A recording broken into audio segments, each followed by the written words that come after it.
Hello everyone, this is Cody Lee of BlackCatBooks.org, author of Cruel and Beautiful, I the Dragon, Rabbit Hole, and King Dio. I think now is a really good time to start talking a little bit about Guntguarding, or I suppose a better term for it would be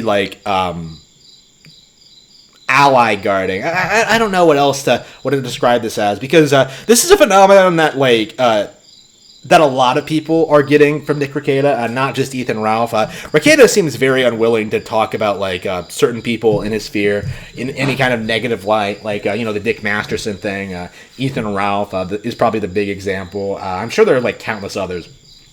Rekieta is essentially unwilling to really discuss any of the legal troubles that these people are in or might get into. He doesn't want to sort of attack these people at all. At most, maybe he'll get a jab out of nowhere, but it's way different than what you would expect if it was someone from the other side, right? If it was Ron Toye getting into a conflict with Monica Rial. You know Rekieta would be all over that shit. He'd be tweeting about it constantly. He'd be making a bazillion streams. He'd be covering it for hours on end.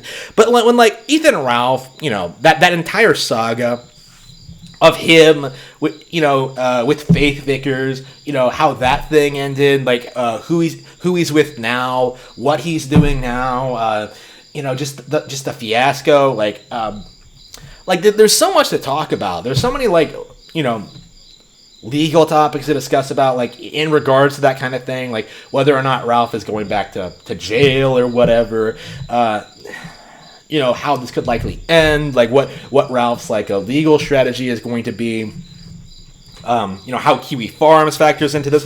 There's all sorts of things that, Rekieta could discuss about this topic, but consistently, almost every single time, he just won't do it. He refuses to do it. And it's why people have come up with the term Guntguarding, right? Rekieta just refuses to cover Ethan Ralph in any reasonable capacity.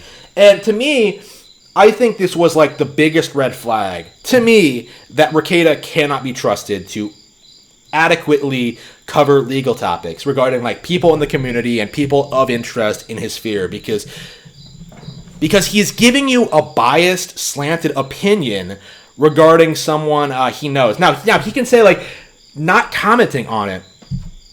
He's not commenting on it, but that in and of itself is, a statement because of what his YouTube channel is, how he's built it up, what he's traditionally covered. This is a guy who covered, the Tonka sauce situation extensively, right? It wouldn't be that hard for him to discuss, all the goings on with Ethan Ralph.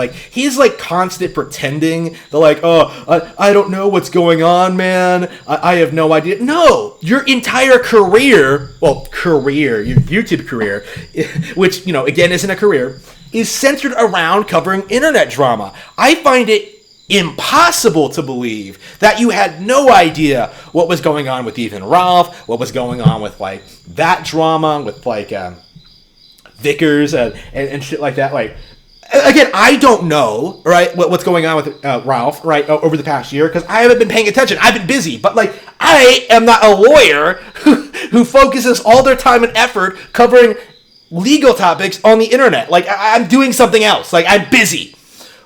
Rekieta has nothing but time to talk about and cover this stuff, but he always refuses to do it.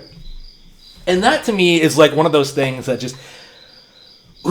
major red flag. Just major red flag. I don't care for it. I don't respect it at all. Rekieta, you need to understand, right? The Rekieta community, I don't know, the pay pigs, I don't know what to call them. The rackets, the tennis balls. What does the Rekieta community call themselves? I don't know. Rekieta's children, I suppose. Daddy Rekieta. They need to understand that Rekieta does not have their best interests at heart. He's not going to cover legal topics that inconvenience him in any way. He's not going to cover Ethan Ralph because Ethan Ralph knows a little bit too much about him and his personal life and is a little bit too near and dear to him. You know what I mean? A little bit too close. So of course he's not going to give known criminal, convicted felon Ethan Ralph like any reason to come after him, right? Like, I don't know. Is Rekieta scared? I don't know. Is he scared of a 5'1" manlet? A chubby motherfucker? I don't know, but I don't know exactly what his reasoning is. My assumption is that it's about the money, that like Ethan's audience may like cross over to Rekieta's audience, and like shitting on Ethan may cause like a loss of income, and like I'm not entirely sure what Rekieta's situation is, because I don't follow him like extensively, right? I'm just like, this is just what I've observed over the past year. Rekieta, if he doesn't call out people like Ethan Ralph, there's no reason to watch his channel, because he's not adequately covering topics that are of interest to his community. And to that, like, that's really all you need to know about him. If he's not making the content that you want to see, why are you even bother watching him? Like, you need to tune out, you need to stop giving him money, and you need to stop paying attention to him.